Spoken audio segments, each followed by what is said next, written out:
وبين ساعه الصفر صارت كلش قريبه، نايمين يم نسوانهم. ها تعرف كيف؟ والامريكان اللي بعيدين 7 بحار.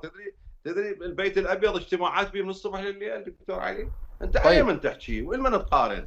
اريد اريد شلون تريد انت تنتصر؟ بالسبحه، بالدعاء، بالكلاوات، بالخرافه، بمطارده المفكرين والعلماء؟ زين، تخلون البلد بيد الجهله، بيد العربجيه. هاي نتيجتكم، وسوف تذاقون وسوف تسحق رؤوسكم وعن قريب. كل حتى ذولا شوفوا ما صدموا راسكم. وين هذا العامري؟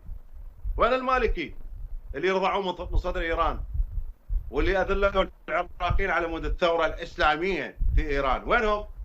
فانا اتحدث بهذا الخطاب للعراقيين، لان اعرف مواقف البعض متردده، لانه مو واعي، لانه مو صادق، لانه كاذب في داخله، منافق، هو يكره ايران. بس جت اللحظه اللي يسوي لها شو اسمه على اساس الشخصيه هاي اسرائيل. يلا اطلع لها، اطلع لها، ظل قاعد بالعراق وزدمخ لو بالدواوين لو بالكيبوردات. اطلع، احنا ما عندنا قدره نواجه اسرائيل. يلا، مو صحيح؟